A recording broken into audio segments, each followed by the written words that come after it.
If you go around calling yourself the Iranian Hulk, you better not get thrown around the place as easily as this guy.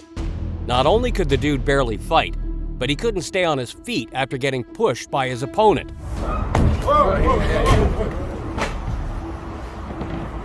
Hulk? I don't think so.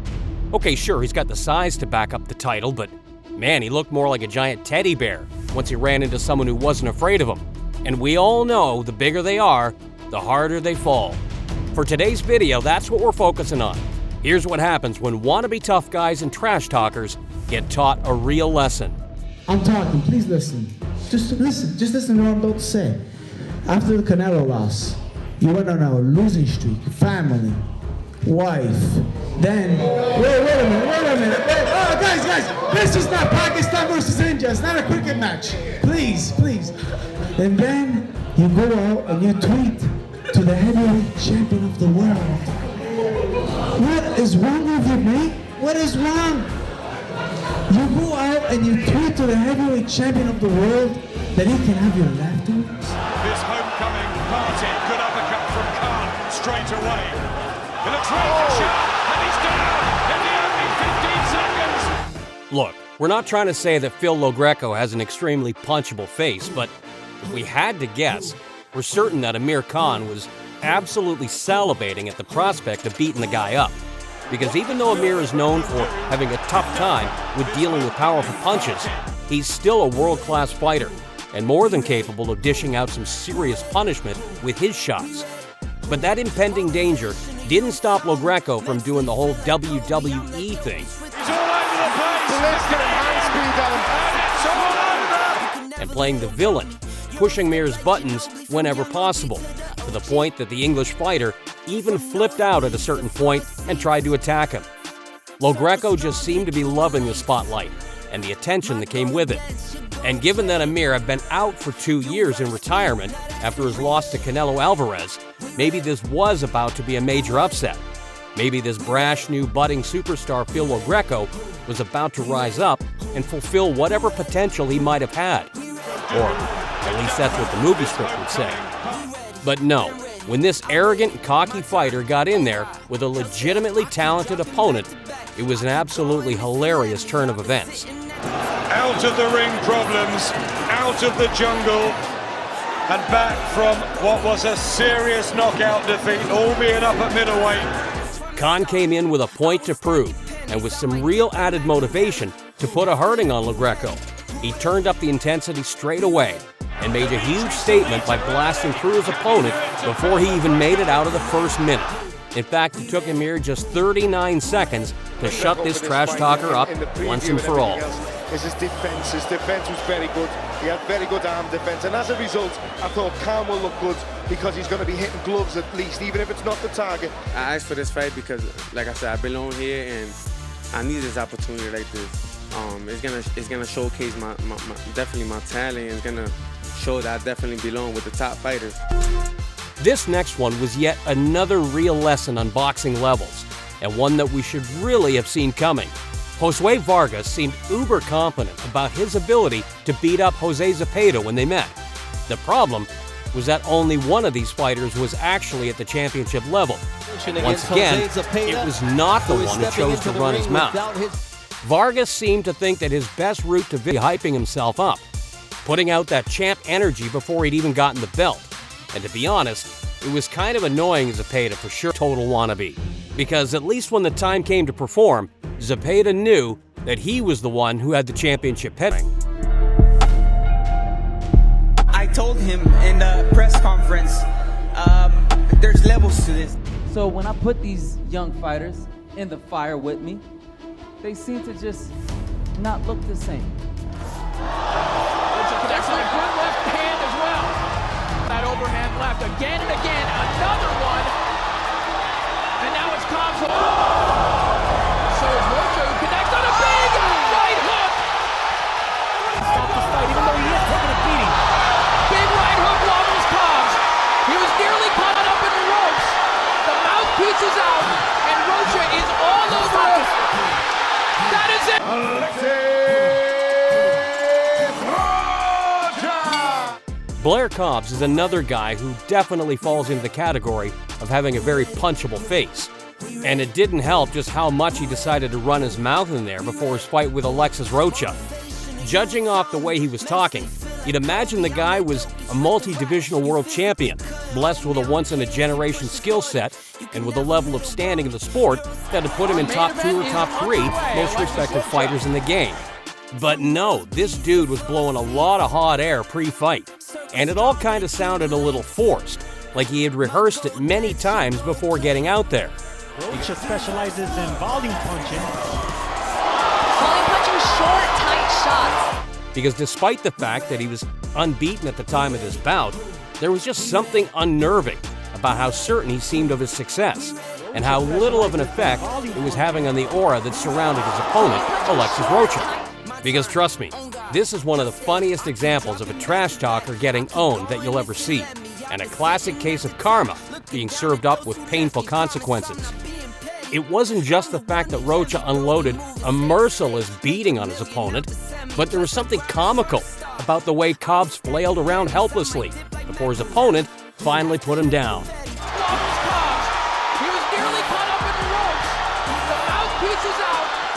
It was like the perfect way for this dude to end up a viral laughingstock. Now, to his credit, he did manage to bounce back with a win in his return bout, but good luck living this hilarious viral moment down. This type of highlight can haunt a fighter's career for years. From anywhere, so that's why I'm glad the referee didn't stop the fight, even though he is taking a beating. Big right hook wobbles Cobbs. He was nearly caught up in the ropes. The mouthpiece is out, and Rocha is all over him. That is it! What a performance from Alexis Rocha! Right here, 216 is usually my fight weight. I'm 216, I'm bad, I'm fast. I got 210 and a half on here right now. Wait, we got 210 and a half. That's what you weigh right now. 210 and a half. 3 more days, 4 more days to work. Right. Don't get nosy, but it's still going. Don't worry. 2.5. You in trouble? No. I got 2, 4. 2 skinny. 2, 4 and a half. Even the greatest fighters come up short from time to time. And though the most famous trilogy in Muhammad Ali's back catalog was, of course, his legendary trio of fights with the great Joe Frazier, a series that Ali managed to win 2-1. But let's not forget just how Ken Norton managed to rise up and shock the world when an incredibly overconfident Ali made the mistake of taking him way too lightly. The countdown to the end of the fight. Ali's mouth is bloody. During the build-up to this one, Ali was in prime form on the mic, doing all his usual bravado-filled punchlines and posturing. But while he was out there telling the world just how easy it would be for him to beat a total nobody like Norton, this unheralded contender was training hard, putting together the perfect game plan to try to take out the champ and shock the world. Sure, Ali was the one with the belt and all the hype, but with that pressure and expectation came a certain level of freedom for Norton. And when fight night came, he was about to make some underdog bettors some huge money.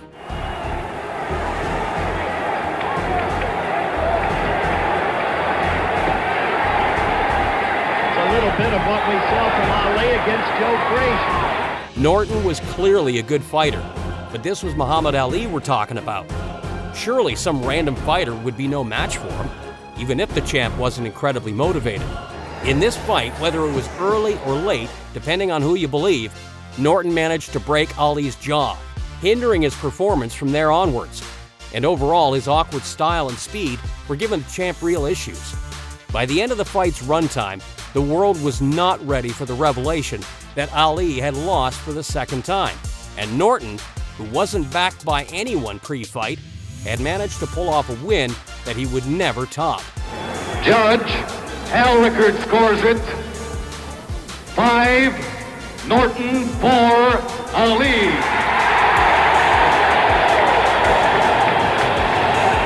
Sure, Ali would go on to beat him twice to close out the rivalry, but for this one night, Ken was king. You lucky we're not fighting today. Because in reality, I'll put you in a fucking stretcher. You wouldn't even make a weight. You wouldn't even make a weight, boy. Yeah. Gentlemen, listen. Come on, man. I can't make weight. You guys can fight June 5th. June 5th, gentlemen. Get it off. Let's get. No. Hey, come on. Teofimo Lopez is an undeniably excellent fighter who shot to world renown when he shocked the sport by beating the great Vasyl Lomachenko in a truly amazing upset victory. But this young man has shown his immaturity in moments, seeming a little too big for his boots in the trash-talking game from time to time. And when he took on George Kambosos Jr., it's pretty fair to say that he was underestimating his opponent's skills. All of his attempts to be dismissive of George looked pretty cool in the moment, but with the hindsight of what eventually happened... All right, yo, you should be thanking me, my guy. You should be thanking me. Yeah, this dude was setting himself up for a major fall. Because for as much as Kambosos was engaging in the trash talk himself, he definitely had a way more confident aura to him, especially now that we know the fight's outcome. Teofimo is the type of guy who splits people down the middle. And who knows, maybe he needed to run into a guy like Kambosos to get his ego checked. Because without giving too much of a spoiler, that's exactly what happened to him when this bout rolled around. It wasn't a total shutout by any means, but Kambosos took the fight to Teofimo in a way that many others had struggled to do, beating him up and bloodying his face over the course of the 12 rounds, to really bring this young star back down to reality. And when all was said and done, despite it being a pretty comfortable win for George, Lopez still appeared shocked when the judge's decision was read. Back to the drawing board for this still young superstar. And again, it may have been a good thing for his development, all things considered. We talking about now. Look at the win. But you talking about how big? How look at the win? It's fat. But how look at grab that. How look at the win? Yeah. I guarantee I'm crushing. Grab that. All right, let me grab that. Well, I am the boogeyman. I am the boogeyman. What is next to this? No. He's the boogeyman. No. I'm boogeyman. Who? He can't be the boogeyman if I'm chasing him. I'm the dog of the division. I'm the boogeyman. You can't be the boogeyman if I'm chasing you. Everyone knows I'm that guy. You're not that guy. I'm that guy. Numbers don't lie, and I'm the number one guy. You're not the number one guy. Numbers don't lie. When you're a fighter the level of Errol Spence Jr., you can afford to get pretty damn confident pre-fight. The dude's been one of the best in the sport for years now, and the fact that he was so certain that he could beat Terence Crawford wasn't surprising. But let's be real, despite the fact that Spence had that aura about him pre-fight, this is Bud Crawford we're talking about, a guy who's just as revered as Spence, probably more so to those who know the sport well. And for all his attempts to get up in Crawford's face and intimidate him, tell your nigga to be quiet. Tell your nigga to be quiet. Now you talking to me. Tell your nigga to be quiet. Back to what we were talking about. this was another unbeaten, elite-level guy that he was trying to big brother. And Crawford didn't budge an inch. No, this guy was not fazed in the slightest by Spence or his attempts to get verbally aggressive. Bud is a guy who, at his age, has seen it all before, and he was about to unload an absolute masterpiece for his fans to enjoy.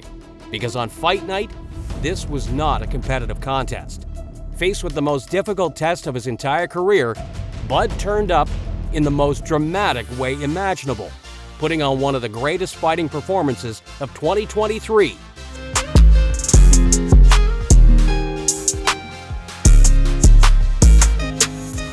By shutting Spence down and eventually scoring a finish to cap off a win that legitimized his pound-for-pound #1 argument more than anything he'd ever done before. Spence, on the other hand, was forced to eat a huge slice of humble pie.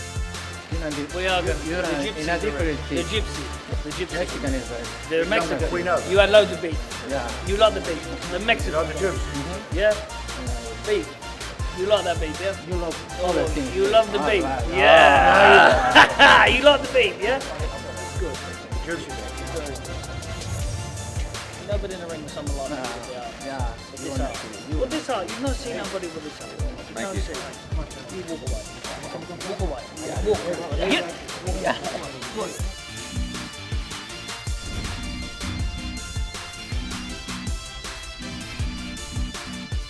Billy Joe Saunders is yet another example of an excellent fighter who just bit off more than he could chew when he signed on the dotted line to take on a fighter of Saul Canelo Alvarez's caliber. Look, Saunders had every right to be confident in his abilities, but he went on the offensive with his trash talk from so many angles that he really dug his own grave with this one. He brought up his belief that Canelo wouldn't be a match for his talents, reminded the world of Alvarez's past steroid accusations, and even faked a fist bump at the weigh-ins to try and get any amount of a mental edge over this Mexican wrecking machine. But a guy like Canelo doesn't crack easily, and by the time fight night came around, there was only one language being spoken in the ring, and it wasn't English, it wasn't Spanish. And when it comes to the language of violence, no one speaks it better than the living legend Canelo Alvarez. Early on, though, this was a decently competitive matchup. The feeling out process wasn't a totally unsuccessful time for Saunders, but Canelo's uppercut and his signature left hook were getting through.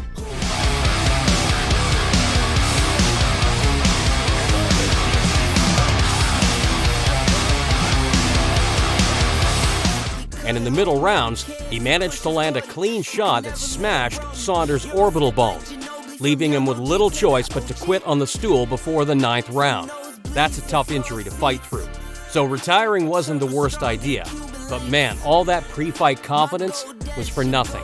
Gonna knock me out, but I kind of hard to believe, because how can you have confidence in yourself as a challenger and you didn't have confidence in yourself as a champion? It's kind of backwards to me, but whatever flows his boat. We'll see what happens on Saturday night. I can't wait to look.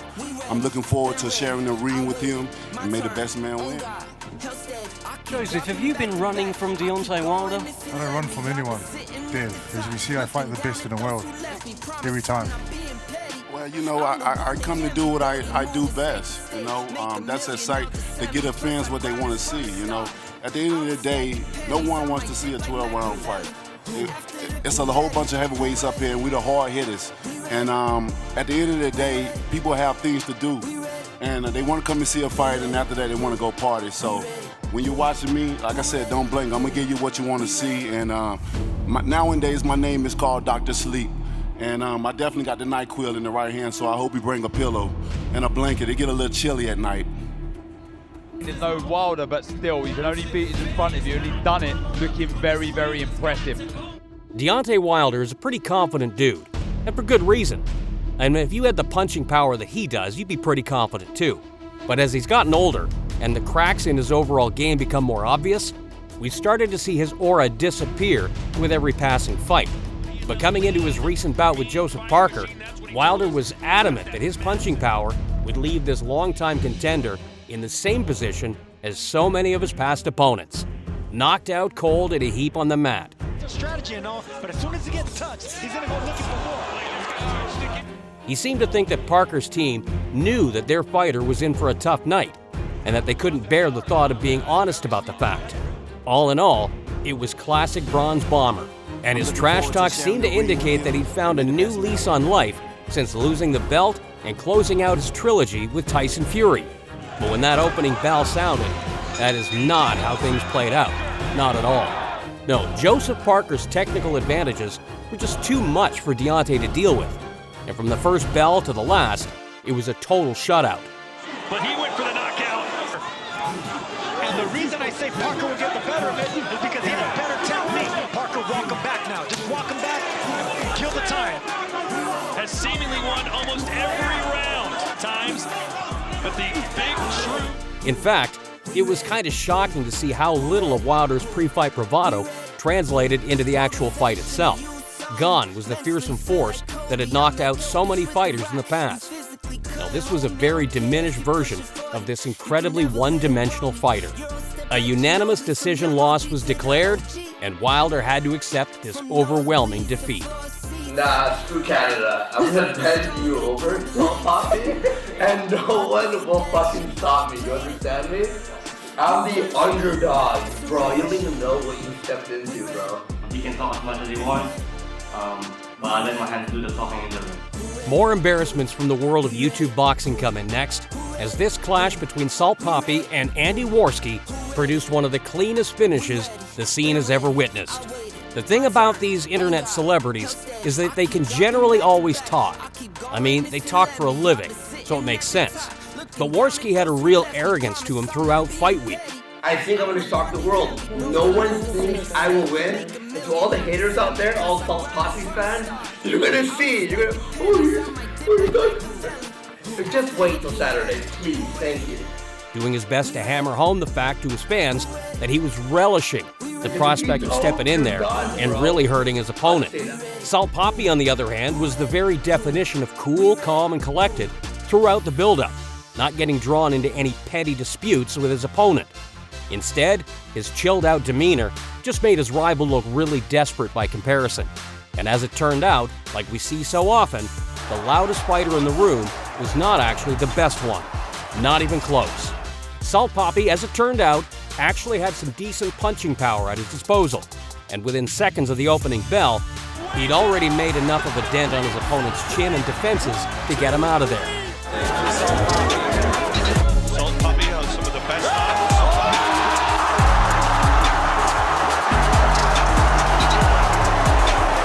This KO flurry didn't even take 20 seconds to come around. Look, this was by no means a high-level fight, but that was a high-level knockout right there. No denying it. I feel like I'm the better guy overall, all around. I feel like the hype is around amongst him because he's a Japanese person doing these things. Other than his power, could you tell me what he has to offer? Power don't just win fights. I've fought and sparred and been in the ring with plenty guys like him. The power is not going to matter to me. The power may be matter to the fans because they're looking at the records, but who has he fought of my style? Who has he fought? In a year where boxing brought us many amazing super fights that really showcased the health of the sport, the clash between Naoya Inoue and Stephen Fulton was up there with the best of them. This pound-for-pound collision was set off with a series of comments made by Fulton, where he asked the world if Inoue was truly all he'd been cracked up to be. Was this fighter really fighting the best competition in the world? Well, Fulton seemed to think that his record was a little more than padded. And to go one step further, he questioned whether his promotional push was only coming because of the fact that he represented a gateway to the Japanese market. This is just new to the fans, seeing a Asian, like a Japanese guy doing these things. Had Fulton actually watched Inoue fight? Because for as much as Fulton himself is one amazing world-class talent, the 3 or 4 greatest pound-for-pound fighters in the sport for years now, this fight didn't need any extra hype to get the hardcore fans excited. Ref to step in. And that, ladies and gentlemen, is how you live up to the hype.